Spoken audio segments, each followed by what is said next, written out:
हाय, सारे लोग आ गए? चलिए जल्दी आ जाइए। मॉलिक्यूलर बेसिस ऑफ इनहेरिटेंस का 5th पार्ट हम लोग पढ़ने वाले हैं आज।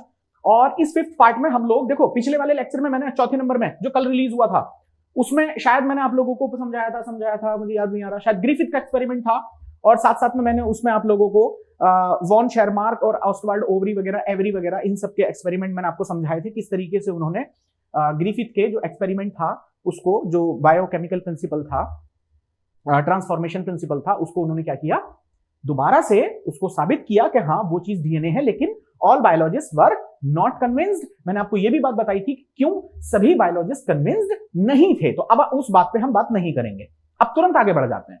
जो आज हम लोग पढ़ने वाले हैं तो वो क्या पढ़ने वाले, देखो आज से हमारा शुरू होगा एक नया टॉपिक।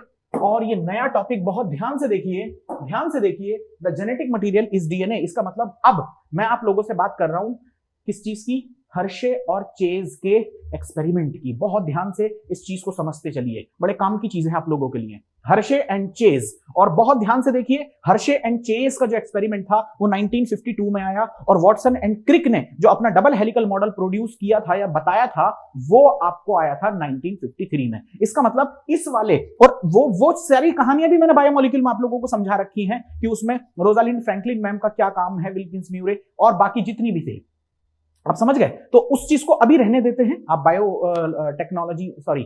बायोमोलिक्यूल वाला जो चैप्टर है उसमें जाके उन लेक्चर को एक बार देखिए, आपको समझ आएगा।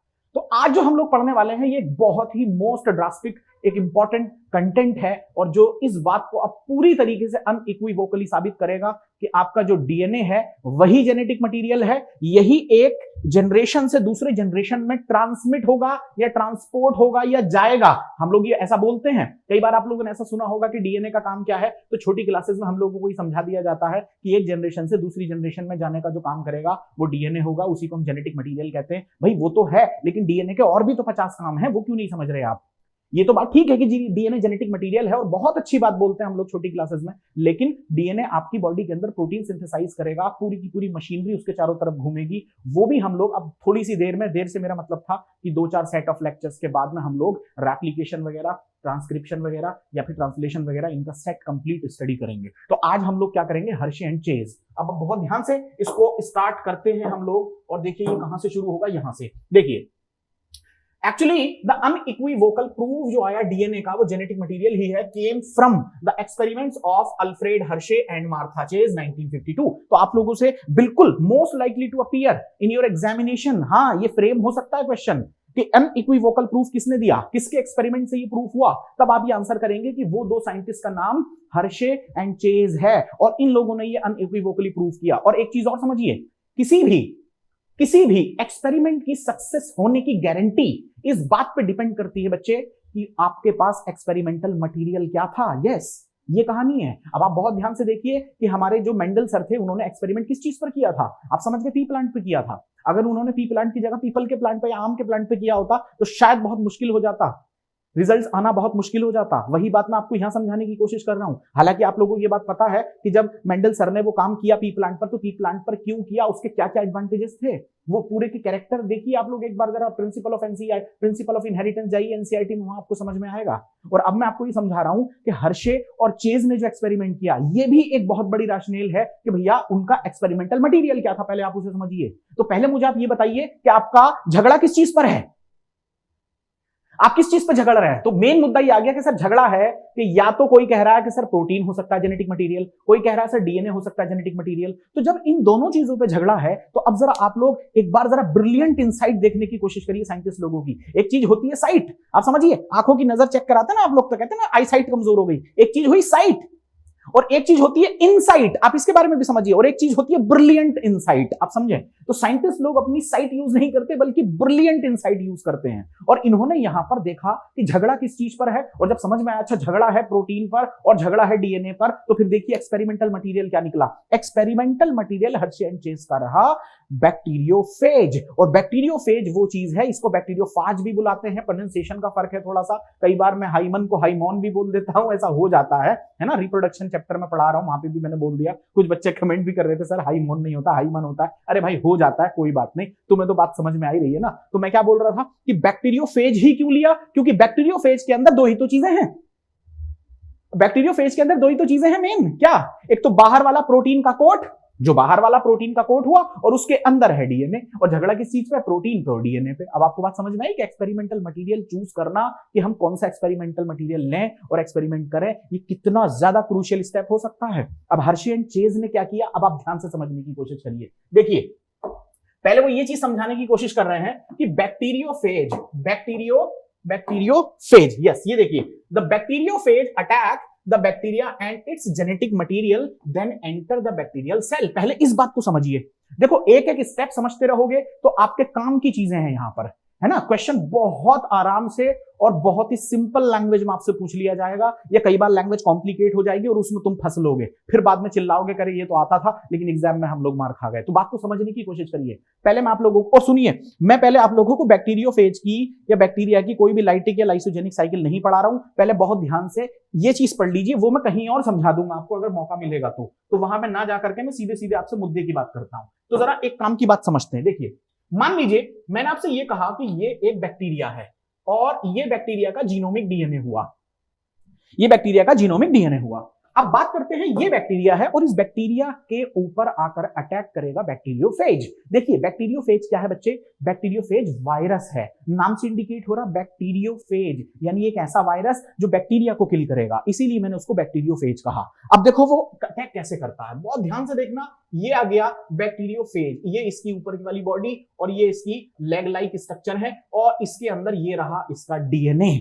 माइंड माय वर्ड्स, बहुत आराम से देख लीजिए। बैक्टीरिया बड़ा है और बैक्टीरियोफेज उससे भी छोटा है, और देखिए ये उसके ऊपर बैठ गया। अब देखिए यहां से कहानी क्या शुरू होगी। अब होगा ये कि ये जो बैक्टीरियोफेज है, ये अपना डीएनए बैक्टीरिया के अंदर ट्रांसफर करेगा। और यही बात एनसीईआरटी में लिखी है। सब सारी बातें आपको इजीली समझ में आ जाएंगे, कोई इतनी बड़ी रॉकेट साइंस नहीं पढ़ रहे हैं। देखिए ध्यान से, bacteriophage attacks to the bacteria and its genetic material then enters the bacterial cell. इसका मतलब पहले वो अटैक करेगा बैक्टीरिया पे और अपने जेनेटिक मटेरियल को ऐसे करके घुसा देगा किसके अंदर, अपना डीएनए किसके अंदर घुसा देगा, बैक्टीरिया के अंदर घुसा देगा। आगे की कहानी समझते हैं। तो पहले मैं आपको ये समझा दूं कि ये देखो, ये इसका सुपरनेटेंट है। सुपरनेटेंट से मेरा मतलब था कि इसने अपना ये बैक्टीरियोफेज जो है, इसने अपना डीएनए अंदर ट्रांसफर कर दिया। तो बाहर बाहर क्या रह गया, आप बताओ मुझे भाई। बाहर बाहर रह गया इसका प्रोटीन कोट। तो ये देखिए, आपसे मैं पूछूंगा ये क्या चीज है, तो आप क्या बताने वाले हैं? ये है इसका प्रोटीन का खोल, या फिर क्या कह सकते हैं इसको, प्रोटीन का कोट। और ये पर्टिकुलर चीज क्या है इसके अंदर, ये है इसका डीएनए। तो इसने क्या किया, इसने अपने डीएनए को अंदर भेज दिया। अब अंदर भेजने के बाद ये किसका डीएनए है बच्चे, ये डीएनए है बैक्टीरिया का। आप मेरी बात समझ रहे हैं? अब इतना काम हो गया, अब आगे पढ़ते हैं। देखो एनसीईआरटी क्या कहती है, मैं सब कुछ एनसीईआरटी से बताऊंगा। देखिए, the bacterial cell treats the viral genetic material as if it is its own. इसका मतलब अब बैक्टीरिया उस आए हुए जेनेटिक मटेरियल को, जो कि वायरस का है, उसको अपना समझेगा। और अपना समझेगा, क्यों समझा अपना? क्योंकि ये वाला जो लाल वाला आप लोग कलर देख रहे हैं ना, देखो मैं दूसरा बनाता हूं बैक्टीरिया। ये देखिए, ये लाल वाला जो कलर था, ये देखिए ऐसे करके ये इसकी मशीनरी का कंट्रोल करेगा। ये देखिए, ये चढ़ गया इसके ऊपर, चिपक गया इसके साथ। और अब ये इसकी बैक्टीरिया की मशीनरी को क्या कर चुका है बच्चे, कंट्रोल कर चुका है। अब ये इसको इंस्ट्रक्ट करेगा। इंस्ट्रक्ट मतलब ये इसको अब निर्देश देगा कि चलो भाई, अब जो मैं कह रहा हूं वो करो। हाँ, ऐसा ही होगा कि चलो अब जो मैं कह रहा हूं वही करो। मतलब रिवॉल्वर रख ली यहां पर और उसको बोला जा रहा है, चल अब तू लिख पेपर पे अपनी प्रॉपर्टी मेरे नाम कर। हालांकि आजकल इतना आसान नहीं है, अब ऐसे नाम नहीं होती है प्रॉपर्टी, तुम करना मत। ओके, तो अब यहां पर क्या होगा, ये इसको क्या दिशा निर्देश देगा, मैं आपसे पूछता हूं भाई। मैं आपसे पूछ रहा हूं कि ये इसके अंदर घुस गया, वायरस का क्या डीएनए, वो बैक्टीरिया के डीएनए के साथ एनकाउंटर मतलब चिपक गया। अब ये बैक्टीरिया को दिशा निर्देश दे रहा है, तो क्या करेगा, क्या करेगा? अरे भाई, छोले भटूरे नहीं मंगवाएगा इससे, माइंड माय वर्ड्स। ये इससे कहेगा कि जो मैं तुमसे कह रहा हूं बनवाने के लिए वो बनाओ।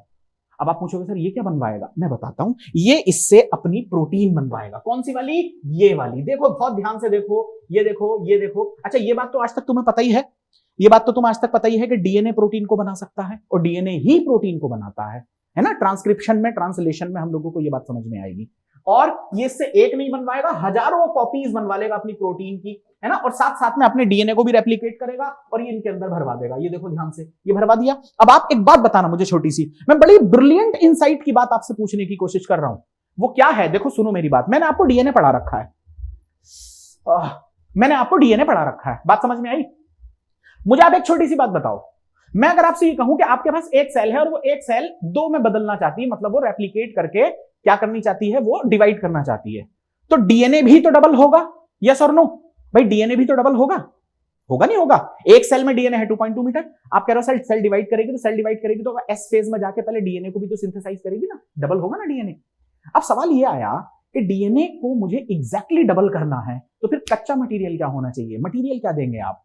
डीएनए से डीएनए बनेगा तो फिर न्यूक्लियोटाइड देने पड़ेंगे आपको। न्यूक्लियोटाइड में क्या क्या चीजें होती है मैंने आपको समझा रखी है कि पेंटोज शुगर होती है, नाइट्रोजनस बेस होती है और फॉस्फोरिक एसिड होता है। मेरी बात समझ में आ गई? इसका मतलब इस बैक्टीरिया के चारों तरफ फॉस्फोरस अच्छी खासी अमाउंट में होना चाहिए, नाइट्रोजन अच्छी खासी अमाउंट में होना चाहिए और शुगर अच्छी खासी अमाउंट में होना चाहिए, तभी तो ये बैक्टीरिया क्या करेगा, उन सारे कंटेंट को लेके नए डीएनए का निर्माण करेगा। आपको मेरी बात समझ में आई या नहीं आई?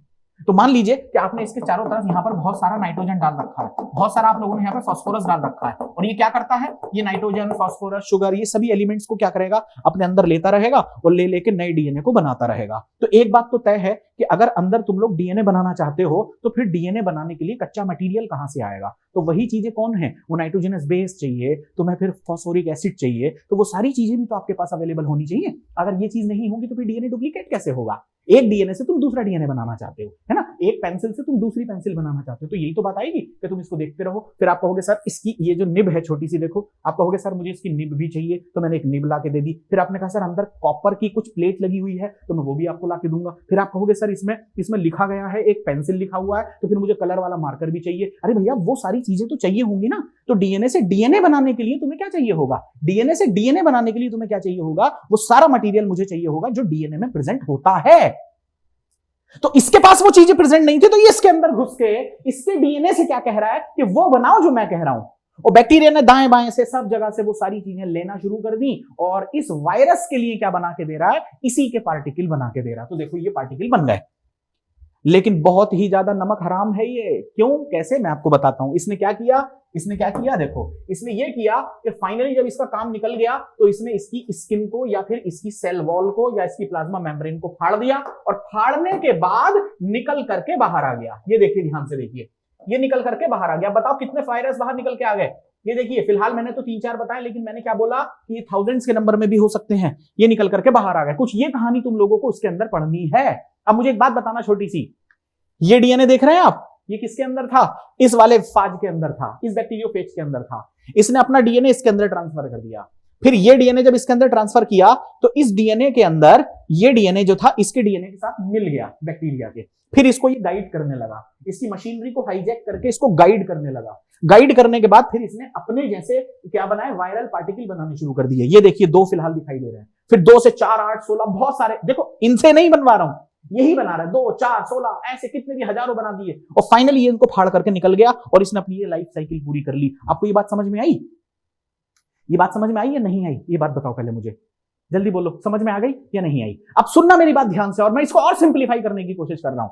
देखिए, ये और सिंप्लीफाई करने की मैं कोशिश करूं, मतलब सरल शब्दों में मैं इसको समझाने की कोशिश करूंगा। अब सुनना मेरी बात, बहुत ध्यान से सुनना। मुझे एक चीज पता थी, क्या? मुझे एक चीज पता थी कि कभी भी अगर मुझे डीएनए बनाना पड़ेगा तो उसमें एक चीज बड़ी इंपॉर्टेंट है, और वो है फॉस्फोरस। बहुत ध्यान से सुन लीजिए, आपको ये बात पता होगी कि हम फॉस्फोरिक एसिड यूज करते हैं। याद आ रहा है आपको? फॉस्फोरिक क्या यूज करते हैं बच्चे? फॉस्फोरिक एसिड यूज करते हैं। आपको इतनी बात समझ में आ रही है? तो वो फॉस्फोरिक एसिड जो है वो मुझे देना पड़ेगा, तभी डीएनए बनेगा। तो मैंने क्या किया, मैंने यहां पर प्रेजेंट ये बाहर की तरफ जो फॉस्फोरिक एसिड है ना, इस फॉस्फोरिक एसिड को टैग कर दिया। टैग से मेरा मतलब था, मान लो मैंने इस पे कलर लगा दिया। जैसे मान लीजिए ऐसा हो कि डेली में क्या करता हूं, मैं ये पेंसिल लेके आता हूं और मैं यहां पे खड़े होकर लिखने लग जाता हूं। फिर मैंने क्या किया, जब मेरी क्लास खत्म हो गई तो मैंने पेंसिल को यहां रख दिया और मैं घर चला गया। अगले दिन आके देखा तो पेंसिल गायब। मैं दूसरी पेंसिल ले आया, फिर मैंने लिखना शुरू कर दिया। मैंने क्लास खत्म की, पेंसिल रख दी, मैं घर चला गया। अगले दिन आके देखा पेंसिल गायब। मेरी समझ में नहीं आ रहा पेंसिल कौन चुरा रहा है। अचानक से मैंने एक बच्चे के, जैसे वो बैठी है, नमिता बैठी हुई है, उससे मैंने ये पूछा कि तेरे हाथ में जो ये पेंसिल है ये तो मेरी है। तो वो बोली सर एक बात बताओ, दुनिया में ये एप्पल पेंसिल क्या सिर्फ आप ही के पास हो सकती है? तो मैंने कहा हाँ भाई, बात तो बहुत सही बोली, वो तो किसी के पास भी हो सकती है। तो बोली सर ये मेरी पेंसिल है। हाँ ठीक है, कोई बात नहीं। मैं नई पेंसिल फिर ले आया, लेकिन जब मैं घर से निकल रहा था ना पेंसिल लेके, तब मैंने एक काम किया। क्या किया? मैंने इसकी निब को खोला और निब को खोलने के बाद इसके अंदर कहीं पर बहुत बारीक मार्कर से अपने सिग्नेचर कर दिए। दिखाई पड़ रहा है? देखो यहां मैंने हल्के से, बहुत हल्का से डॉट लगा दिया, बहुत हल्का सा। या अंदर देखो ये निब दिख रही है, इसके अंदर मैंने हल्का सा ब्लैक कलर से कुछ ना कुछ बना दिया और इसको वापस चुपचाप से टाइट करके और मैं यहां ले आया। मैंने लिखा, पेंसिल रख के मैं घर चला गया। अगले दिन आके देखा, पेंसिल फिर से गायब। मैंने नमिता के हाथ में देखा, नमिता पेंसिल। बोली सर क्या पूरी दुनिया में आप ही के पास है पेंसिल? मैंने कहा हाँ, बात तो तेरी बिल्कुल ठीक है, तेरे पास भी हो सकती है, लेकिन एक बार दिखाएगी? उसने दिखा दी, ये लो सर।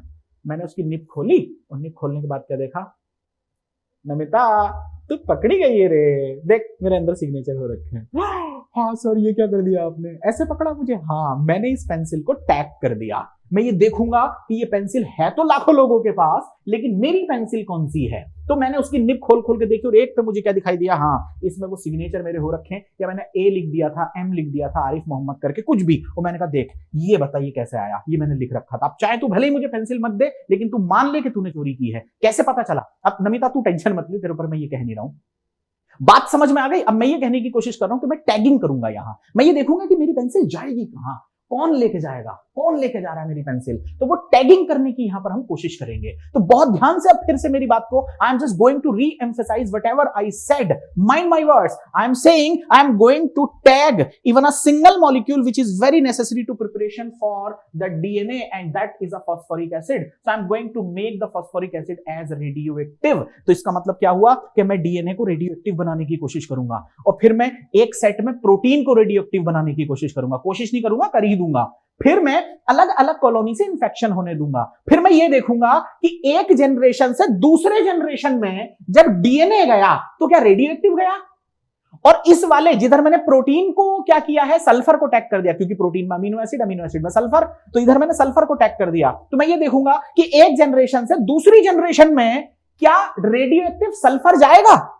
अगर रेडियोएक्टिव सल्फर चला गया तो मैं समझ जाऊंगा कि एक जनरेशन से दूसरे जनरेशन में रेडियोएक्टिविटी सल्फर के साथ पहुंची है। इसका मतलब प्रोटीन ही वो चीज है जो एक जनरेशन से दूसरे जनरेशन में जाती है।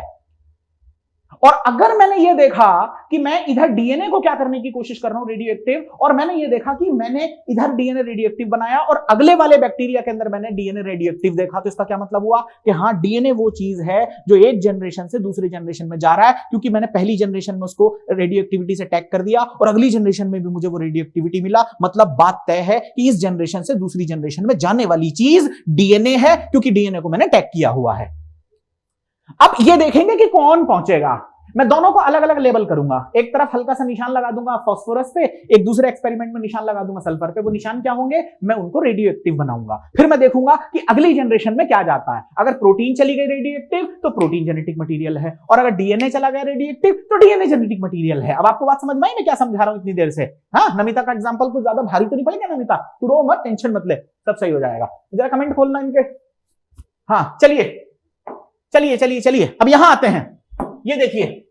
चलिए अब ये वाला पोर्शन तो आपको समझ में आ ही गया होगा। मैं नया पेपर ले लेता हूं, बढ़िया बढ़िया बढ़िया, बस रोक दो, बस हो गया इनका। चलिए अब यहां से हम लोग एक्सपेरिमेंट करने की कोशिश करते हैं। ये देखिए, ये बड़ा इंपॉर्टेंट एक्सपेरिमेंट है हर्शे एंड चेस का, और मैं इसको बिल्कुल एनसीईआरटी से समझाने की कोशिश करूंगा आप लोगों को। बिल्कुल एनसीईआरटी से समझिए, कोई ज्यादा एब्रा का डेबरा नहीं है इसमें, बहुत आसानी से तुम्हें चीजें समझ में आ जाएंगी। देखिए नंबर 1 क्या हुआ, and subsequently manufactures more virus particle. मैं इसकी बात कर रहा हूं।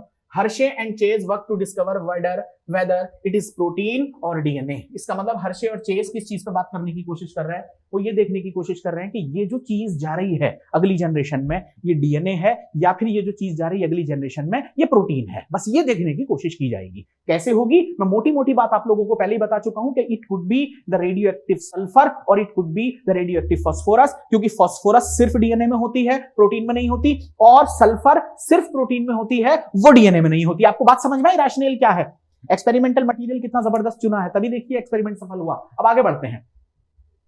अब एक्सपेरिमेंट यहां से शुरू हुआ, देखिए ध्यान से, एक्सपेरिमेंट जो शुरू होगा वो यहां से शुरू होगा। अब देखो क्या कह रहा हूं मैं, सुनो। They grew some viruses on the medium that contained radioactive phosphorus and some other on medium that contained radioactive sulfur। बस रुक जाओ यहीं पे। इसका मतलब एक्सपेरिमेंट 2 चलेंगे, एक इधर समझ लो, एक इधर समझ लो। तो वो एक तरफ क्या उगा रहे हैं, ऐसे बैक्टीरियोफेज जिनके अंदर प्रोटीन, देखो कहां गया वायरसेस, ऐसे बैक्टीरियोफेज मतलब वायरस कह लो, जो ऐसे मीडियम में जहां पर फास्फोरस रेडियो एक्टिव है। दूसरे सेट ऑफ एक्सपेरिमेंट में ऐसे वायरस को उगाया जा रहा है जहां पर सल्फर रेडियो एक्टिव है। बात समझ में आ गई? अब ध्यान से आगे बढ़ते हैं, और ये मुझे कहां से समझाना होगा आप लोगों को, देखो यहां से समझाना होगा। इस एक्सपेरिमेंट को देखिए, बहुत ज्यादा तुम्हें कुछ करने की जरूरत नहीं है, इधर वाला एक्सपेरिमेंट में इधर बनाऊंगा, इधर वाला एक्सपेरिमेंट में इधर बनाऊंगा। इसको मैं थोड़ा सा डार्क कर देता हूं, ये वाली लाइन, ताकि आपको समझ में आए कि there are 2 experiments is going on simultaneously.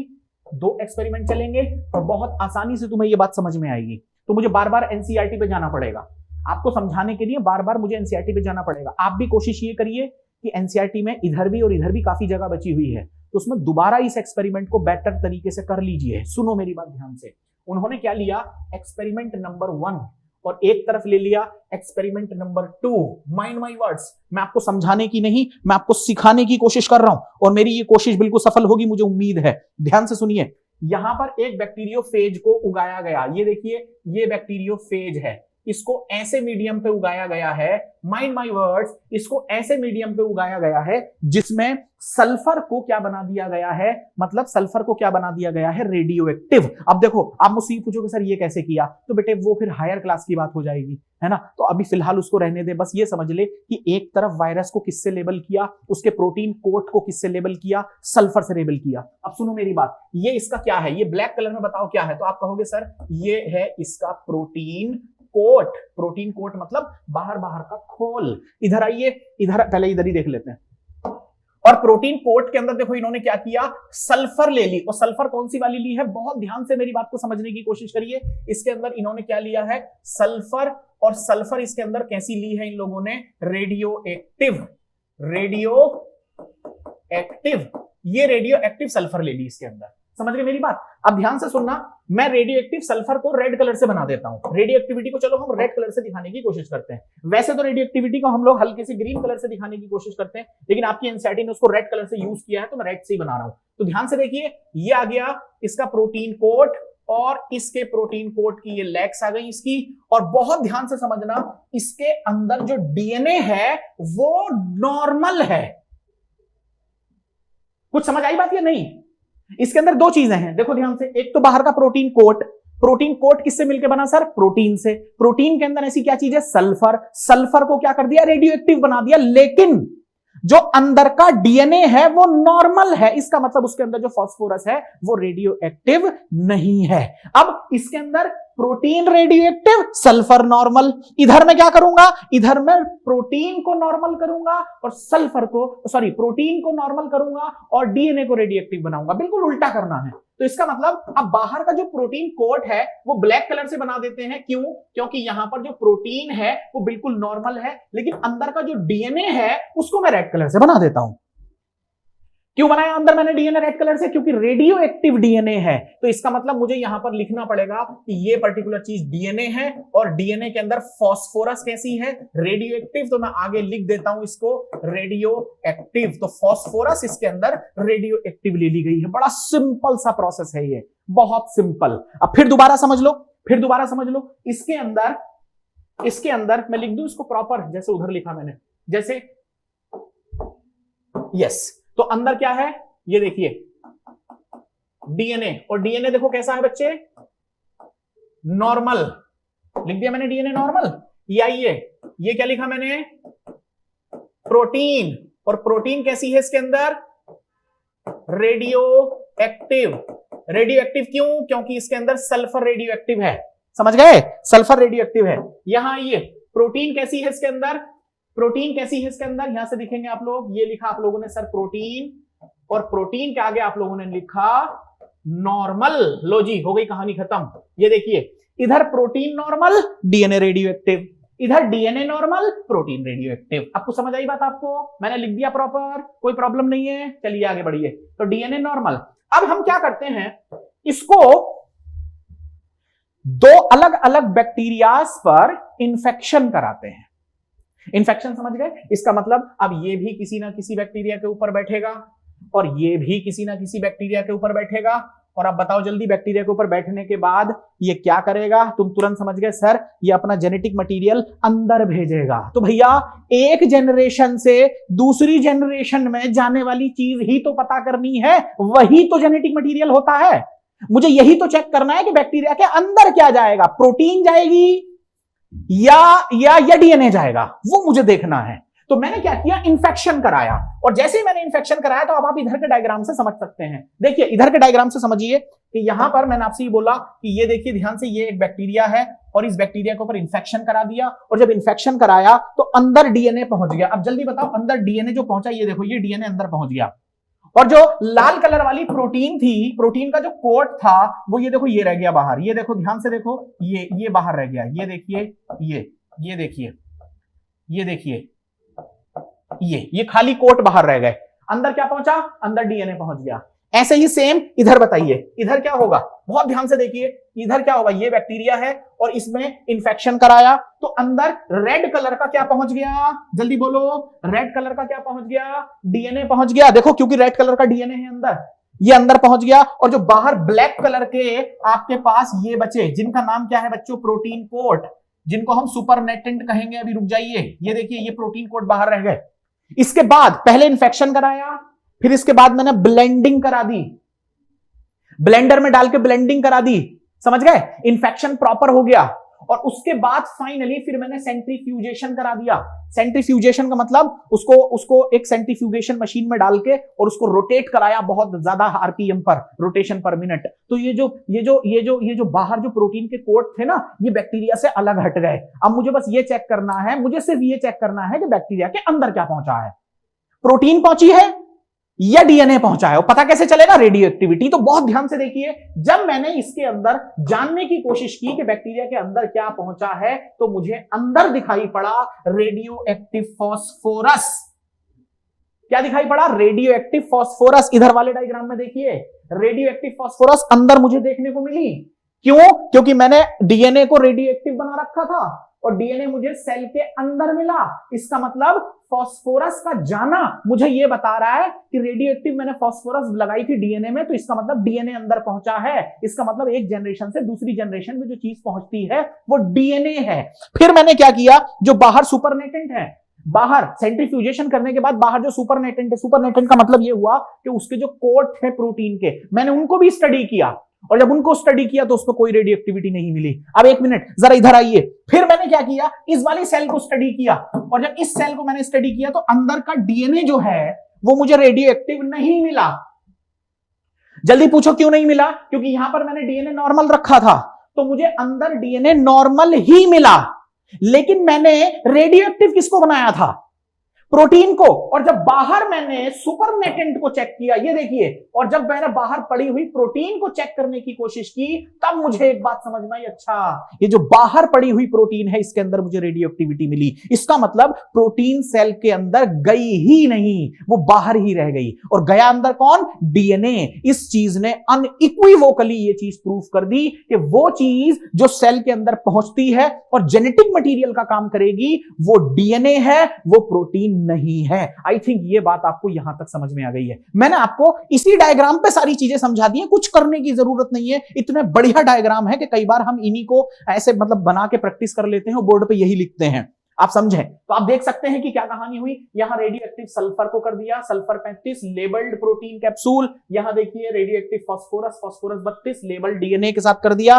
और उसके बाद में हमें इधर रेडियो एक्टिविटी डीएनए में मिल गई सेल के अंदर, क्योंकि रेडियो एक्टिव ही डीएनए था, इधर नहीं मिली। इस बात ने यह साबित किया कि हाँ, जेनेटिक मटेरियल डीएनए ही है। आई थिंक ये बात आपको समझ में आ गई है। अब मैं आपको जरा 2 मिनट थ्योरी और पढ़ा दूं। जरा ध्यान से देखिए, थ्योरी और पढ़ाता हूं मैं आपको। देखिए ध्यान से, इसने ये बोला कि सम अदर, ठीक है, ग्रोन रेडियोएक्टिव फास्फोरस कंटेंट। देखिए DNA but not radioactive protein. Yes, अब हम ये यहां से पढ़ेंगे थ्योरी। ये देखिए, थोड़ी थ्योरी बहुत इंपॉर्टेंट है, यहाँ पे थ्योरी पढ़ना बहुत इंपॉर्टेंट है। ध्यान से देखिए, जो इतनी देर से मैं बोल रहा हूं ना लगातार, वो सब इसमें लिखा हुआ है, सब लिखा हुआ। अब मैं आपको पढ़ाता हूं, देखो कैसे। नंबर 1, पहली चीज, बहुत आराम से देखिए, radioactive phage were allowed to attach E coli bacteria. अब दोनों तरफ हम लोगों ने अलग अलग सेट में उनको क्या करना शुरू कर दिया? फाज को अटैच या अटैक करने दिया। हुआ क्या देखो, then as the infection proceed, infection हुआ, the viral coats were removed from the bacteria by agitating them in the blender। तो हम लोगों ने एजिटेट किया ब्लेंडर के अंदर और वायरल कोट प्रोटीन को हटा दिया। the virus particle were separated from the bacteria by spinning them in a centrifuge। जब वो हट गए, ब्लेंडिंग से वो हट गए और उसके बाद में सेंट्रीफ्यूगल फोर्स लगा के हमने उनको बिल्कुल सेपरेट कर दिया। अब बहुत ध्यान से सुनना, बहुत ध्यान से सुनना। Bacteria which was infected virus that had radioactive DNA, वो बैक्टीरिया जिनको ऐसे फाज से इंफेक्शन कराया गया जिनमें डीएनए रेडियोएक्टिव था, वर रेडियोएक्टिव, वो सारी सेल्स रेडियोएक्टिव निकली। दोबारा बोलूं, ऐसी सेल्स जिनके ऊपर आकर बैठने वाला जो बैक्टीरियोफेज था उसमें डीएनए रेडियोएक्टिव था, तो वो सेल भी रेडियोएक्टिव निकली। क्यों निकली? अंदर रेडियोएक्टिविटी कहां से आई? क्योंकि डीएनए से रेडियोएक्टिविटी अंदर गई है। सुनते रहना, indicating that DNA was the material that passes from the virus to the bacteria। दूसरी तरफ सुनिए, bacteria that were infected with virus that had radioactive protein, आ रहा समझ में? radioactive protein were not radioactive, और वो सेल रेडियोएक्टिव नहीं थी। क्यों नहीं थी? अंदर रेडियोएक्टिविटी क्यों नहीं आई? क्योंकि आपने प्रोटीन को रेडियोएक्टिव बनाया था। इधर वाले डायग्राम में आपने प्रोटीन को रेडियोएक्टिव बनाया, डीएनए को नहीं बनाया था। तो अंदर मुझे तो नॉर्मल डीएनए मिला, क्योंकि जाता क्या है अंदर? सिर्फ डीएनए। आगे देखिए, this indicate that protein did not enter the bacteria from the virus. इसका मतलब वायरस से बैक्टीरिया के अंदर प्रोटीन एंटर नहीं होती है। अगर होती तो फिर बैक्टीरिया के अंदर रेडियोएक्टिविटी देखने को मिलती। आई थिंक ये बात आपको समझ में आ गई है। Therefore, genetic material is passed from virus to bacteria. इसका मतलब ये हुआ कि एक जनरेशन से दूसरी जनरेशन में जाने वाली चीज सिर्फ और सिर्फ डीएनए होती है, प्रोटीन नहीं होती। क्लियर हो गई बात या नहीं हुई? अरे क्लियर हो गई बात या नहीं हुई? मुझे लगता है काफी समय लग गया इस वाले लेक्चर में।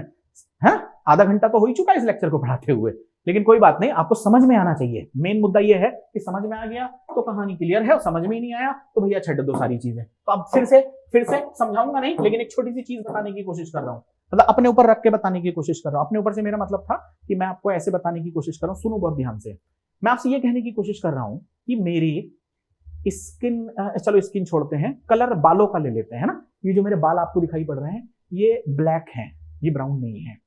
तो मेरे पापा के जो बाल हैं वो भी ब्लैक हैं, उनके भी ब्राउन नहीं है। तो ये ब्राउन कलर, सॉरी ये ब्लैक कलर मुझे किससे मिला? पापा से मिला। लेकिन क्या पापा ने अपने बाल जो कि प्रोटीन के बने हुए हैं, क्या अपने बाल मुझे दिए होंगे? या मम्मी से कर लेते हैं। चलो मान लो कि मेरी जो, कैसे बोलूं, कौन सा कैरेक्टर लूं जो कम से कम मेरी मम्मी जैसा लगे।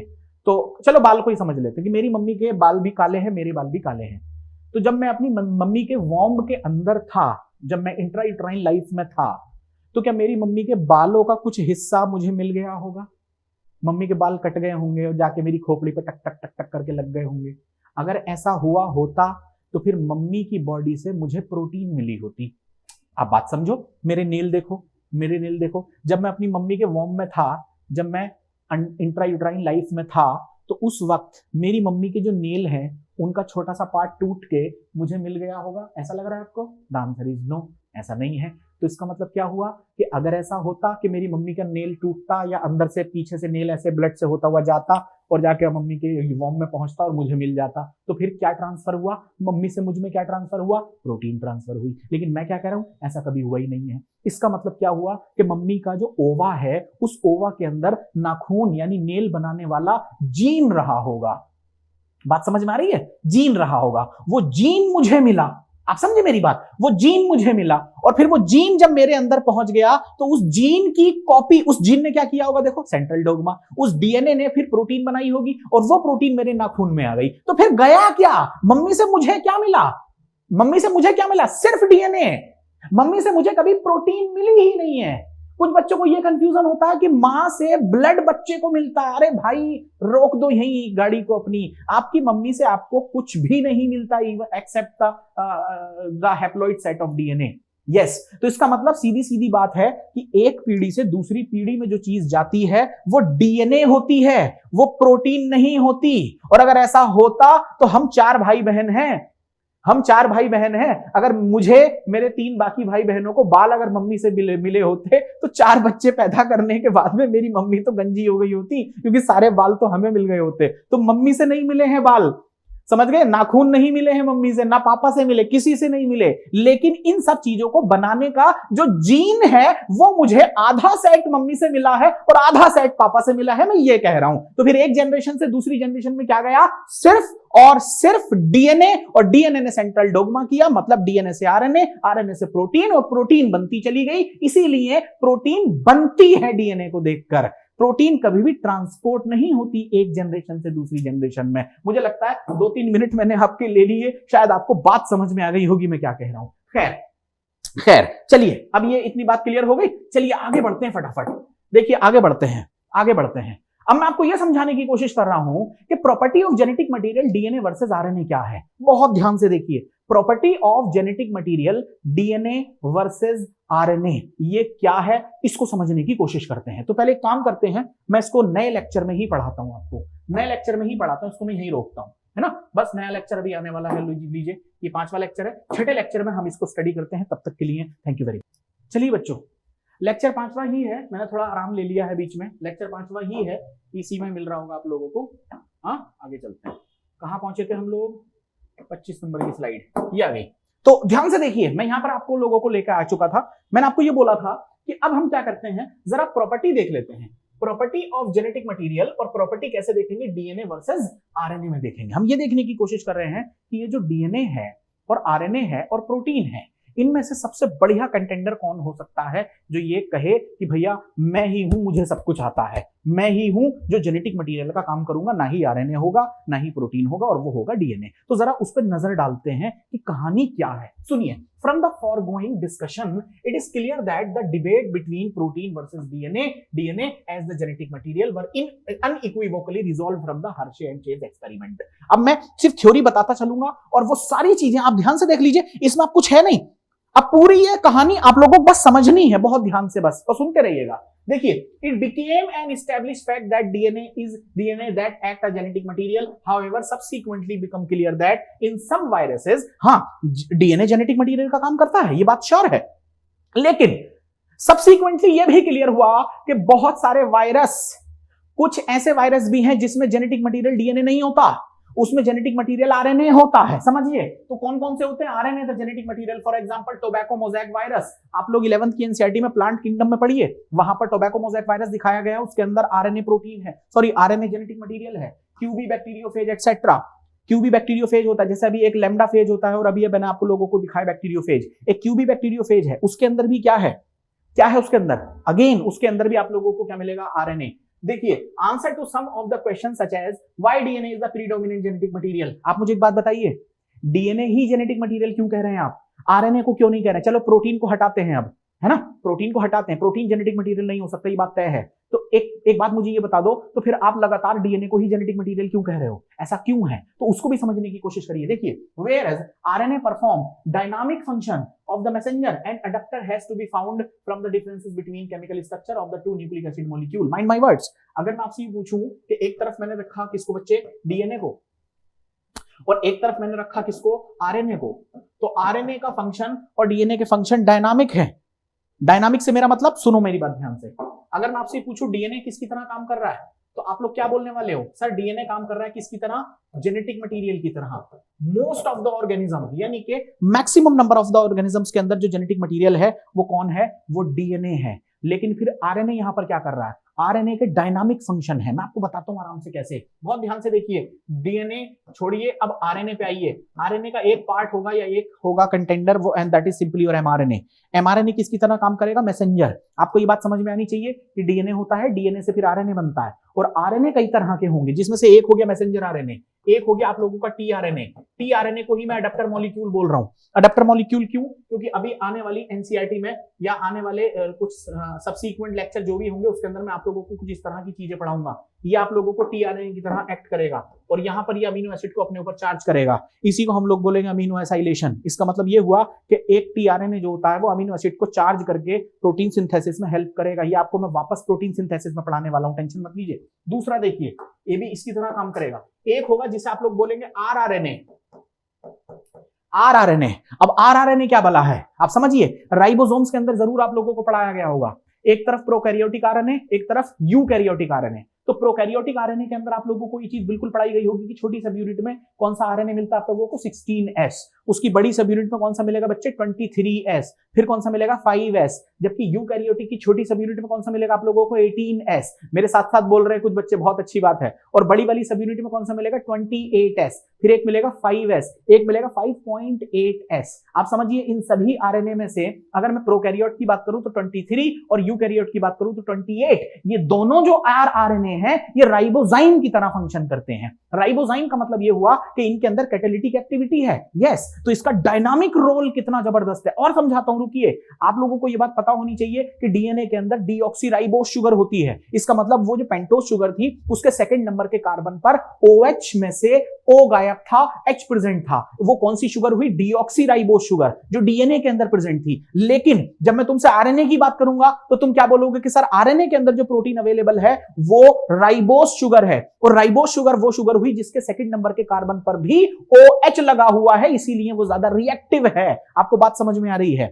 आरएनए के अंदर यूरेसिल लगा होता है, जबकि डीएनए के अंदर यूरेसिल की जगह पे थाइमीन लगा होता है। यूरेसिल भी ज्यादा रिएक्टिव है, आप समझिए, ज्यादा रिएक्टिव है, और OH का लगना भी आरएनए को ज्यादा रिएक्टिव बनाता है। तो अब आपको मेरी बात समझ में आ रही है कि आरएनए एटीपी बना सकता है। एटीपी जिसे हम लोग बोलते हैं एडिनोसिन ट्राइफॉस्फेट, तो एटीपी के अंदर भी जो शुगर होगी वो आरएनए वाली होगी। NADH+H+ आप लोग पढ़ेंगे रिड्यूस्ड कोएंजाइम, जब प्लांट फिजियोलॉजी पढ़ेंगे आप लोग, है ना, जिस टाइम पे आप लोग क्या पढ़ेंगे, क्रेब्स साइकिल, क्रेब्स साइकिल के बाद ETS पढ़ेंगे, तो आप लोग देखेंगे कि क्रेब्स साइकिल के दौरान कुछ रिड्यूस पावर बनाई जाती है, तो वो NADH+H+ हो गए, FAD हो गया, इन सब के अंदर जो शुगर होगी वो राइबोस शुगर होगी। तो आप देखिए मैंने कितना डायनामिक फंक्शन आप लोगों को आरएनए के बता दिए हैं। और अभी थोड़ी देर में जो तुम लोग पढ़ोगे आरएनए वर्ल्ड, आपको ये बात समझ में आएगी कि दुनिया के अंदर जब लाइफ सबसे पहले आई थी तो आरएनए जेनेटिक मटेरियल था। सबसे पहले जो जेनेटिक मटेरियल आया, अगर आप बैक ऑफ द माइंड इस चीज को याद रख सको तो रखिए कि सबसे पहला जेनेटिक मटेरियल आरएनए था, वो डीएनए नहीं था, आरएनए था। आरएनए के अराउंड में हम लोगों ने फिर फाइनली डीएनए बनाया। कैसे?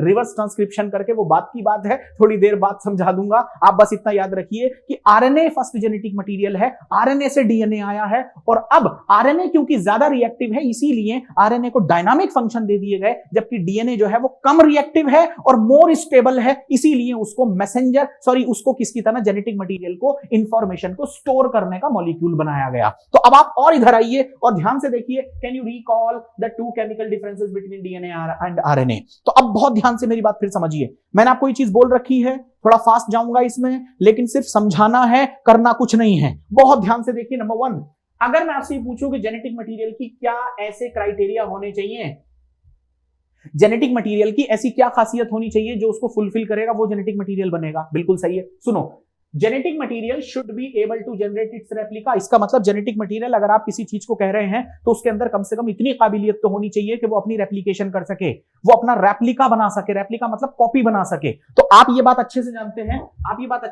हैं कि सर रेप्लिका बनाने में तो आरएनए भी बहुत माहिर है और डीएनए भी बहुत माहिर है। आप समझिए, डीएनए का भी रेप्लिकेशन हो सकता है, आरएनए का भी रेप्लिकेशन हो सकता है, दोनों ही कर सकते हैं, लेकिन प्रोटीन इस मामले में बिल्कुल अलग हो चुकी है। इसका मतलब प्रोटीन इस क्राइटेरिया को फुलफिल नहीं करेगी, क्योंकि प्रोटीन, ध्यान रखना, कभी भी सेंट्रल डोग्मा मशीन को उल्टा मत चला देना। कभी सोचो कि डीएनए से आरएनए बन जाता है, आरएनए से प्रोटीन बन जाती है, तो ऐसा भी होता होगा कि प्रोटीन से वापस एमआरएनए बन जाता होगा और फाइनली डीएनए बन जाता होगा। ऐसा नहीं होता। सेंट्रल डोग्मा को उलट के मत चला देना।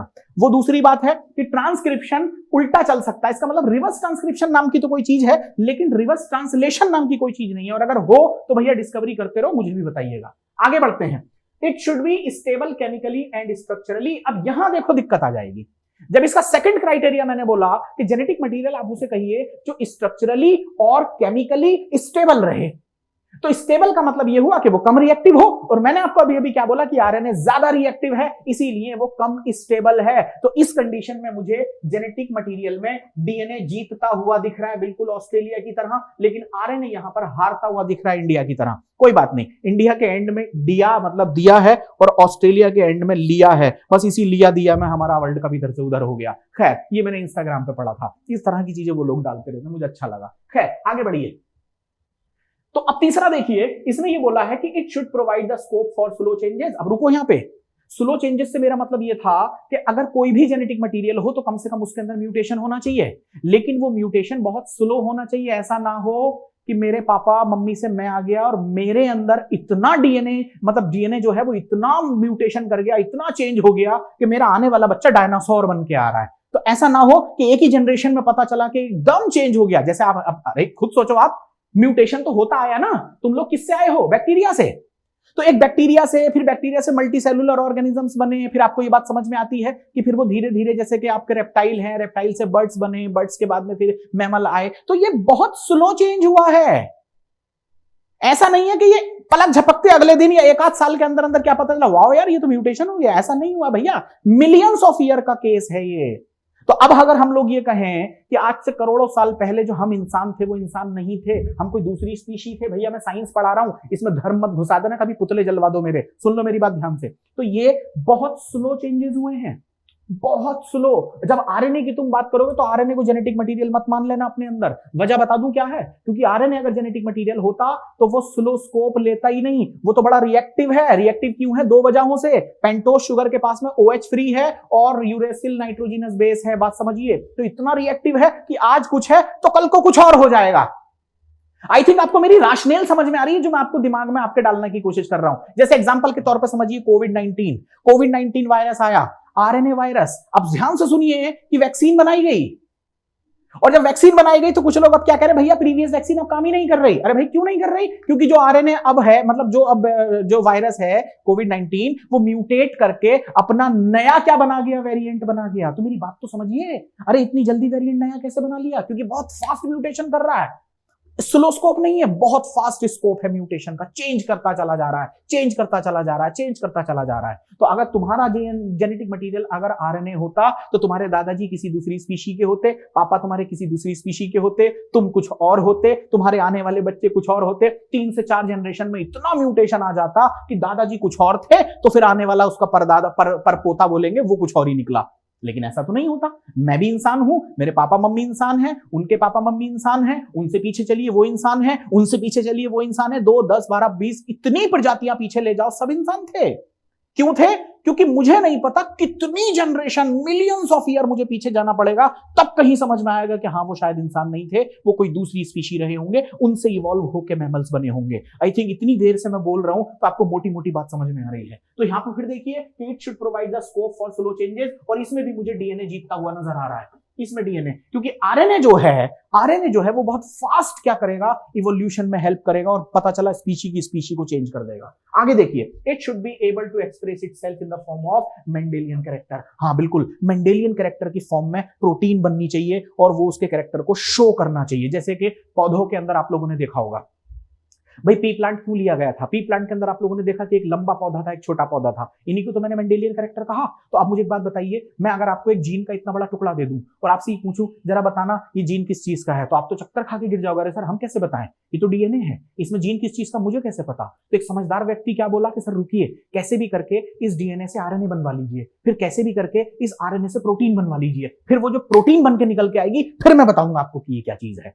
मान लीजिए कि मैंने उस कैसे भी करके, मतलब ऐसा पॉसिबल है नहीं और है भी, इन विवो हम कर सकते हैं, रिकॉम्बिनेंट डीएनए टेक्नोलॉजी बहुत आगे पहुंच चुकी है। तो मैंने आपको एक डीएनए का टुकड़ा दिया, फिर उससे मैंने कहा चल बना, अच्छा तू आरएनए बना इससे, तो आपने आरएनए बनाया, फिर आपने कहा सर एक मशीनरी और प्रोवाइड कर दो, मैं जल्दी से इसकी प्रोटीन बनाने की कोशिश करता हूं। तो मैंने प्रोटीन बनने के लिए भी सारी चीजें आपको प्रोवाइड कर दी, पता चला आपको काले कलर का पिगमेंट दिखाई पड़ा, उसकी जब स्टडी की तो आपने कहा सर ये तो मेलेनिन है, तो आपको समझ में आया वो डीएनए का टुकड़ा क्या था, वो मेलेनिन बनाने का टुकड़ा था। तो आपको समझ आया, तो वो डीएनए जो है वो एक्सप्रेस करे अपने आप को किसी ना किसी कैरेक्टर में, वो ऐसा कब कर सकता है, वो डीएनए ही कर सकता है। तो इसका मतलब आरएनए के पास में खुद के क्या नहीं होते हैं, स्टोर नहीं होती जेनेटिक मटेरियल, उसके पास स्टोर नहीं होता, बल्कि मैक्सिमम नंबर ऑफ ऑर्गेनिजम्स के अंदर जो जेनेटिक मटेरियल स्टोर है, मतलब storage information of genetic material है, वो डीएनए ही है। डीएनए के ही अंदर जेनेटिक मटेरियल स्टोर होता है, या जेनेटिक इंफॉर्मेशन स्टोर होती है कि मेरे बाल काले बनेंगे या लाल बनेंगे। लाल नहीं, वो काले बनेंगे या मतलब ब्राउन बनेंगे, या किस तरह के हो सकते हैं। आंखों के अंदर जो पिगमेंट है, मेलेनिन की अमाउंट मुझे ये बताएगी कि आंखें ब्राउन है या ब्लैक है, या हल्की सी ब्लूइश कलर देखी होगी, ऐश्वर्या राय मैम की भी आपने देखी होंगी, है ना, हाइट ज्यादा बड़ी जाएगी या छोटी जाएगी, है ना, कान की लोब जुड़ी हुई होंगी या कटी हुई होंगी। आप समझिए मेरी बात में क्या कह रहा हूं। तो ये सारी की सारी चीजें मेंडेलियन क्या है, मेंडेलियन कैरेक्टर है, तो उसमें उसको अपने आप को एक्सप्रेस करना आना चाहिए और डीएनए इसमें बिल्कुल सटीक बैठता है। आगे देखिए, if one examines each requirement by only one by one, because the rule of base pairing and complementarity, both the nucleic acid DNA RNA have the ability to direct their duplication। ये वो बात है जो अभी मैं आपको पीछे बता के चला। अगर हम देखें ध्यान से तो डीएनए भी डुप्लीकेशन कर सकता है, डुप्लीकेशन से मेरा मतलब था रेप्लिकेशन कर सकता है, आरएनए भी रेप्लिकेशन कर सकता है। और देखो आपकी एनसीईआरटी क्या कहती है, the other molecule in living system such as protein fail to fulfil first criteria itself. तो ये जो वाला जो पहला क्राइटेरिया था, इसको देखो मैंने प्रोटीन को पहले ही मना कर दिया, प्रोटीन इस क्राइटेरिया को फुलफिल नहीं करेगा। आगे बढ़ते हैं, देखिए the genetic material should be able to enough to change with the different stages of life cycle, as और with change of physiology of the organisms. आप बहुत ध्यान से देखिए, इतना हो कि उसकी लाइफ साइकिल के दौरान as change, physiological stability as one of the property of genetic material is very evident in Griffith transforming principle. देखिए ध्यान से, ग्रिफिथ का एक्सपेरिमेंट पिछली क्लास में आप लोगों ने सीखा। भाई रेट ऑफ स्पीच मेरी ज्यादा तो नहीं जा रही है आज ज्यादा तो नहीं जा रही है, हाँ ठीक है ठीक है। सुनिए दोबारा सुनिए, ग्रिफिथ के एक्सपेरिमेंट में स्टेबिलिटी कहां से नजर आई थी आपको, ये बात क्यों बोली इसने, ग्रिफिथ का एक्सपेरिमेंट दोबारा क्यों लेके आया, मैं आपको बता रहा हूं। देखो हुआ क्या था वहां पे कि ग्रिफिथ का जो एक्सपेरिमेंट था उसमें जब बैक्टीरिया को हीट किल्ड किया गया था तो एस वाले बैक्टीरिया का जो डीएनए था वो डीनेचुरेट हो गया। डीनेचुरेट का मतलब ये हुआ कि दो स्ट्रैंड जो थे वो अलग अलग हो गए। जैसे कि मैं आपको ये समझाने की कोशिश कर रहा हूं कि आपको ये वायर दिखाई पड़ रही है, ये वायर ये एक दूसरे से दूर हो जाएगी ऐसे करके, इसे हम डीनेचुरेशन बोलते हैं। डीएनए क्या हो गया, डीनेचुरेट हो गया। लेकिन मैंने क्या देखा कि फिर ये डीएनए को अगर ठंडा किया जाए तो ये वापस, मैं वीडियो उल्टी नहीं चला रहा हूं, ये अपने आप इसके साथ क्या हो गया, देखो लाइगेट हो गया। तो आप समझ गए कि इस पर्टिकुलर चीज को मैं डीनेचुरेशन कहूंगा, और जब मैंने वापस उसको ठंडा करने की कोशिश की तो वो वापस से रीनेचुरेट हो गया, है ना। मैंने ये नहीं कहा कि डीएनए का डाइजेशन हो गया, डाइजेशन अलग चीज होती है, डीएनए का कट जाना हुआ, लेकिन डीनेचुरेशन का मतलब वो डीएनए के स्ट्रैंड अलग हो गए। तो ग्रिफिथ के एक्सपेरिमेंट में हुआ क्या है, ग्रिफिथ के एक्सपेरिमेंट में हुआ ये कि जब ग्रिफिथ सर ने हीट किल्ड बैक्टीरिया को जब हीट किल्ड किया, मतलब एस कोटिंग वाले बैक्टीरिया को जब हीट किल्ड किया तो उसके डीएनए के जो दो टुकड़े थे वो अलग अलग हो गए। लेकिन जब सब्सीक्वेंट उन्होंने क्या किया, उसको ठंडा करके आर मिला के जब बैक्टीरिया चूहे को अंदर डाला होगा तो खोलता हुआ तो नहीं डाल दिया होगा, ठंडा किया होगा। तो ठंडा करने पर जेनेटिक मटेरियल वापस रीलाइगेट हो गया, इसका मतलब वो रीनेचुरेट हो गया। और जब वो रीनेचुरेट हो गया तो उसी ने क्या किया था, आर वाले बैक्टीरिया को एस में ट्रांसफॉर्म करा दिया था। तो आपको मेरी बात समझ में आई, इसका मतलब डीएनए में स्टेबिलिटी है। अब देखिए, it said that heat killed the bacteria at least did not destroy some of the property of genetic material. इसका मतलब डीएनए गर्म करने पर डीनेचुरेट हुआ होगा, लेकिन ठंडा होने पर वापस से क्या हो गया होगा, रीनेचुरेट। आगे बढ़ते हैं, this now can easily be explained in the light of DNA that two strands being complementarity separated by heating come together when appropriate conditions are provided. तो अगर आपने क्या किया, डीएनए को एक दूसरे से तोड़ा गर्म करके और फिर उसको आपने ठंडा किया तो वापस जुड़ सकता है, क्योंकि डीएनए कॉम्प्लीमेंट्रिटी के बेस पे चलेगा। एक तरफ टी है तो दूसरी तरफ ए है, एक तरफ सी है तो दूसरी तरफ जी है, एक तरफ जी है तो दूसरी तरफ सी है, एक तरफ ए है तो दूसरी तरफ टी है।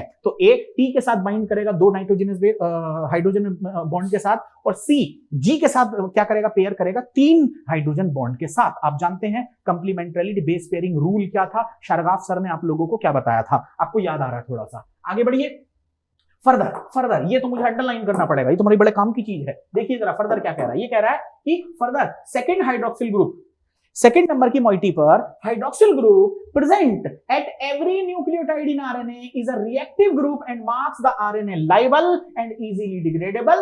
इसका मतलब सेकंड नंबर के कार्बन पर हाइड्रोक्सिल ग्रुप का प्रेजेंट होना आरएनए के अंदर आरएनए को बहुत ज्यादा क्या बना देगा, रिएक्टिव बना देगा। और सुनिए, RNA also now known as catalytic और रिएक्टिव। कैटालिटिक क्यों, मैं आपको अभी ये बात बता चुका हूं। राइबोजाइम भूल मत जाना तुम लोग, राइबोजाइम भूल मत जाना। राइबोजाइम क्या चीज बताई मैंने आप लोगों को, राइबोजाइम सिंपल कैटालिटिक पावर वाला आरएनए है। हम कहते हैं ना almost all enzymes are protein, but almost word बोला गया, इसका मतलब थोड़ा सा स्कोप है कि कुछ ऐसी चीज है सर एंजाइम का काम तो कर रही है लेकिन वो प्रोटीन नहीं है। तो भैया वो क्या है, वो है आपका राइबोजाइम। प्रोकैरियोट्स के अंदर दिमाग में घुसा लो मैं क्या कह रहा हूं, प्रोकैरियोट के अंदर ये चीज होगी 23 SR RNA और यूकैरियोट के अंदर होगी 28 SR RNA। बात समझ गए? चलिए, DNA chemically is less reactive, देखो सामने लिखा हुआ कि डीएनए क्या है, केमिकली लेस रिएक्टिव है एंड स्ट्रक्चरली मोर स्टेबल है। क्यों है मोर स्टेबल? क्योंकि एक तो यूरेसिल की जगह पे क्या मिलेगा आप लोगों को, थाइमीन, और दूसरा सेकंड नंबर के कार्बन पर शुगर के आपको क्या नहीं मिलेगा, हाइड्रोक्सिल ग्रुप ना होकर के सिर्फ H मिलेगा, इसीलिए हम डीऑक्सी कहते हैं। डी मतलब एब्सेंट, ऑक्सीजन का मतलब ऑक्सी का मतलब ऑक्सीजन, तो सेकंड नंबर के कार्बन पर डीऑक्सी, इसका मतलब ऑक्सीजन की एब्सेंसी डीएनए को क्या बनाती है, less reactive and more stable. आगे बढ़ते हैं। When compared to RNA, therefore among the two nucleic acid, DNA is a better genetic material। अब आपको शायद इतनी बात समझ में आ गई है। इनफैक्ट छोटी सी चीजें और रह गई हैं इसके अंदर, छोटी सी चीजें हैं, ज्यादा नहीं है, समय मुझे लगता है अच्छा खासा हो गया है, लेकिन कोई बात नहीं, सुनिए ध्यान से। In fact the presence of thymine, देखो यही बात, अरे जो बातें मैं बोल रहा हूं वही तो लिखी हुई है, या आप ऐसे समझ लीजिए जो इसमें लिखी हुई है वही तो मैं बोल रहा हूं, कैसे भी समझ लीजिए। Thymine at the place of uracil, इसका मतलब यूरेसिल जो था वो आरएनए में, देखो मैंने आपको क्या बोला, फर्स्ट जेनेटिक मटेरियल क्या था, आंसर आया सर आरएनए। आरएनए में क्या होता है, यूरेसिल, यूरेसिल होता है। तो अब यूरेसिल जब होता है तो यूरेसिल बहुत रिएक्टिव था, तो जब डीएनए इवॉल्व हुआ तो फिर उसने यूरेसिल को किसमें बदला, आरएनए को, सॉरी यूरेसिल को किसमें बदला, उसमें थाइमीन में। कैसे बदला, यूरेसिल के 5 नंबर के कार्बन पर मिथाइल ग्रुप लगा दिया, इसीलिए हम यूरेसिल को 5 मिथाइल यूरेसिल भी बोलते हैं। ये मैं आपको बायोमोलिक्यूल में बहुत अच्छी तरीके से ये समझा चुका हूं, जिसे हम लोगों ने टर्नओवर ऑफ द बायोमोलिक्यूल भी बोला था। बीच में यूरेसिल रख के दिखाया था मैंने, इधर मैंने आपको क्या दिखा रखा था, ध्यान से सुनो, इधर मैंने आपको क्या दिखा रखा था, नहीं आ रहा याद, थाइमीन, इधर क्या दिखाया था, नहीं आ रहा याद, साइटोसिन। इसका मतलब ये इसमें कन्वर्ट हो सकता है, ये इसमें कन्वर्ट हो सकता है, फिर ये इसमें कन्वर्ट हो सकता है, ये इसमें भी कन्वर्ट हो सकता है, पूरा चश्मा बना दिया है मैंने यहां पे। आगे बढ़िए, आगे बढ़िए। Both DNA and RNA are able to mutate, ये दोनों क्या कर सकते हैं, म्यूटेशन कर सकते हैं। वो दूसरी बात है कि आरएनए जल्दी म्यूटेट कर सकता है, डीएनए कम म्यूटेशन करेगा, लेस म्यूटेशन करेगा, स्लो चेंजेस आएंगे उसके अंदर। In fact RNA being unstable mutate as a faster rate. बहुत सही बातें लिखी हुई हैं, अगर तुम मेरा लेक्चर ना भी देखोगे, सिर्फ एनसीईआरटी को थोड़ी देर जम के पढ़ भी लोगे ना, तो भी तुम्हारा नीट एग्जाम निकल जाएगा। मगर मुझे समझ में नहीं आता, पता नहीं क्या एब्रा का डेब्रा पाल के रखते हो तुम लोग अपने दिमाग के अंदर, ऐसा थोड़ी होना चाहिए। चलिए कोई बात नहीं, आगे बढ़िए। Consequently, virus having RNA genome and having shorter life span, आप ये बात अच्छे से जानते हैं कि जिनके पास में क्या मिलेगा आप लोगों को, जीनोम आरएनए मिलेगा, उनका लाइफ स्पैन बहुत छोटा होगा, जैसे कोविड-19 वायरस ही आप लोगों ने देखा। आगे देखिए, evolve faster, RNA can directly code for synthesis of protein, लेकिन वो कोड उसको कहां से मिले, डीएनए से मिले। आगे देखिए, hence can easily express the character, DNA however is dependent on RNA. इसका मतलब डीएनए डायरेक्ट प्रोटीन नहीं बना सकता है, मेरी बात को ध्यान से समझना। डीएनए डायरेक्ट प्रोटीन नहीं बनाता, बीच में मुझे एक मैसेंजर मॉलिक्यूल चाहिए, और वो मैसेंजर मॉलिक्यूल का काम कौन करेगा, वो एमआरएनए करेगा। तो एमआरएनए क्या करेगा, डीएनए खुलेगा, उसके अंदर एमआरएनए ऐसे आके लग गया, उसने कोड को कॉपी कर लिए, फिर निकल के बाहर आ गया, और वहां जाके प्रोटीन मशीनरी स्टार्ट हो गई। मतलब राइबोसोम छोटी सब यूनिट नीचे, बड़ी सब यूनिट ऊपर, और उसके बाद में प्रोटीन सिस्टम शुरू। अगर वो अटैच्ड राइबोसोम है तो वो बनती हुई प्रोटीन स्टोर हो जाएगी एंडोप्लाज्मिक रेटिकुलम में, और उसके बाद में वेसिकल में बांध के कहां भेज दो, आप अपने गोल्गी एपरेटस में भेज दो, जहां से मैं उसको क्या कर सकता हूं, मॉडिफाई कर सकता हूं, डिस्पैच कर सकता हूं। एनीवे, आगे बढ़िए। आगे देखिए, the protein synthesising machinery has evolved about RNA. ये बात क्यों बोली गई, ये बात इसलिए बोली गई कि अगर मैं आपसे ये कह रहा हूं कि तुम्हारे पास ये चीज पर्टिकुलर है डीएनए, डीएनए से क्या बनता है बच्चे, आपने कहा सर आरएनए बनता है। आरएनए से क्या बनता है बच्चे, तो आप लोगों ने बोला सर प्रोटीन बनता है। तो मुझे एक छोटी सी बात बता दो, मुझे एक छोटी सी बात बता दो, आरएनए क्या होता है, तो आप कहोगे सर डबल स्ट्रैंडेड। ये लीजिए, गलत तो नहीं हो गया, डीएनए क्या होता है, डबल स्ट्रैंडेड। आरएनए क्या होता है, तो आपने कहा सर सिंगल स्ट्रैंडेड। ये लीजिए, ये मैंने सिंगल स्ट्रैंडेड आरएनए बना दिया। ये क्या है, डबल स्ट्रैंडेड डीएनए है। फिर इसके बाद क्या हुआ, ये आरएनए ये निकल करके आया, और यहां पर छोटी सब यूनिट, ये बड़ी सब यूनिट, और उसके बाद फाइनली यहां से क्या निकलेगी, ये देखिए, ये प्रोटीन निकल के स्टार्ट हो गई। ये प्रोटीन कौन सी वाली, जल्दी बोलो, प्राइमरी स्ट्रक्चर। अगर आपसे कोई ये पूछ ले कि वो कौन सी प्रोटीन है जो कभी डिनेचुरेट नहीं की जा सकती, तो आप बहुत ध्यान से समझिएगा, primary structure of protein can not be denatured. You know what, क्योंकि डीनेचुरेशन होने के बाद भी तो प्राइमरी चेन ही बननी है, इसीलिए आप ध्यान से समझ लें कि ये एक प्राइमरी चेन है, और जब इसमें दूसरे बॉन्ड लगने शुरू हो गए तो कुछ इस तरह का स्ट्रक्चर आपको देखने को मिला।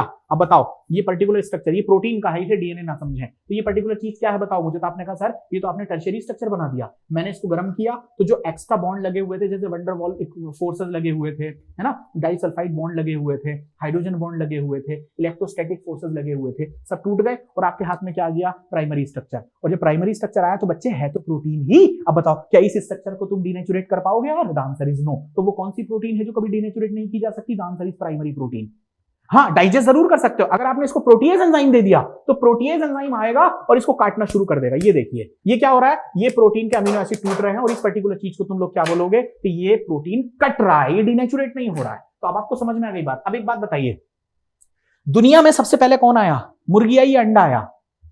अरे एग एंड चिकन पैराडॉक्स सुना है कि पहले मुर्गी आई या अंडा आई? ये बताओ पहले। तो वो तो बात की बात है, चलो जो भी आया, लेकिन पहले मेरी बात को समझिए। मैं आपसे ये कह रहा हूं कि अगर पहले डीएनए आया होगा तो उसने प्रोटीन को बनाया होगा, बात समझे? या डीएनए आया होगा तो उसने आरएनए को बनाया होगा, यही तो कहोगे आप। लेकिन डीएनए से आरएनए बनाने के लिए या डीएनए से प्रोटीन कुछ भी करने के लिए तुम्हें जरूरत पड़ेगी एक बहुत इंपॉर्टेंट चीज की, उसे कहते हैं हम लोग एंजाइम। उसे हम लोग क्या कहते हैं? एंजाइम। और एंजाइम क्या है? प्रोटीन। तो अगर मैं तुमसे ये कह रहा हूं कि डीएनए से आरएनए आया होगा, तो डीएनए से आरएनए बनाने के लिए मुझे क्या चाहिए? एंजाइम चाहिए, और एंजाइम प्रोटीन होता है। तो डीएनए से आरएनए बनता, आरएनए से प्रोटीन बनती है। तो मैं आपसे पूछूं पहले क्या आया? डीएनए से एंजाइम आया, तो आप कहोगे सर एंजाइम तो प्रोटीन है, तो आप सीधे सीधे ये कह रहे हो कि पहले प्रोटीन आ गया। फिर मैं कह रहा हूं नहीं, प्रोटीन से पहले डीएनए आया। लेकिन प्रोटीन तो तभी आएगा ना जब डीएनए पहले हो। तो अब समझ में नहीं आ रहा कि सर कौन आया पहले? तो मैं बताऊं कौन आया? सबसे पहले आरएनए आया। तो आरएनए ने क्या किया? अपनी टेम्पलेट पर इस तरीके से एमआरएनए को डीएनए में कन्वर्ट किया। इसे हम लोग क्या बोलते हैं? Reverse transcription. यही है क्या? Reverse transcription. और रिवर्स ट्रांसक्रिप्शन का मतलब क्या होता है कि आप आरएनए से क्या बनाते हैं, या आरएनए की टेम्पलेट पे क्या बनाते हैं? डीएनए बना लेते हैं। तो सबसे पहले आरएनए आया, आरएनए ने अपनी बॉडी पर या अपने टेम्पलेट पर डीएनए का स्ट्रक्चर तैयार किया, रिवर्स ट्रांसक्रिप्शन करके डीएनए बना लिया। तो अब आप ये पूछोगे सर इसमें भी तो एंजाइम लगा होगा, आरएनए से भी तो डीएनए बनाने के लिए एंजाइम ही लगा होगा ना। तो फिर वही बात आगे फंस गई। नहीं, देखो मैंने अभी आपको क्या बोला था? आरएनए कैटालिटिक था। तो आप बताओ दुनिया में सबसे पहले आरएनए आया, मैं पूछूं आरएनए में भी कौन सा आया? तो आप कहोगे सर 23S। यूकैरियोटिक वाला मत बोल देना, 28 नहीं, 23S आरआरएनए आया होगा। उसके अंदर की कौन सी पावर? Catalytic power. तो उसने अपने अंदर क्या किया? रिवर्स ट्रांसक्रिप्शन की तरह काम करके डीएनए बनाया, फिर डीएनए के बाद फिर आरएनए बना, और आरएनए से फिर फाइनली प्रोटीन बनी। अब आपको बात समझ में आई? तो हम ये बोलेंगे कि प्रोटीन सिंथेसिस मशीनरी या डीएनए जो इवॉल्व हुआ किसके अराउंड हुआ? आरएनए के अराउंड इवॉल्व हुआ। चलिए, द प्रोटीन सिंथेसाइजिंग मशीनरी, देखो ये लिखा है इवॉल्व्ड अराउंड आरएनए। आगे देखिए, the above discussion indicate that both RNA and DNA can function as genetic material but DNA being more stable। कर तो दोनों सकते हैं, प्रोटीन को तो हमने हटा ही दिया, कर दोनों सकते हैं, लेकिन DNA more stable is preferred for storage for the genetic information, for the transmission of genetic information RNA is better। इसका मतलब इंफॉर्मेशन को रखेगा कौन? The answer is DNA। और इंफॉर्मेशन को फ्लो कौन कराएगा? डीएनए से आरएनए, आरएनए से प्रोटीन कौन बनवाएगा? वो पर्टिकुलर चीज आरएनए होगी। आई थिंक ये बात आपको यहां तक समझ में आ चुकी है। आई थिंक ये बात आपको समझ में आ चुकी है। बस, वेरी गुड एंड धन्यवाद। धन्यवाद। लेक्चर ये 5 था, 2 पार्ट में बनाया था मैंने इसको, लेकिन ये एक ही पार्ट में आप लोगों को मिल गया होगा। Thank you so much. मिलते हैं नेक्स्ट लेक्चर में।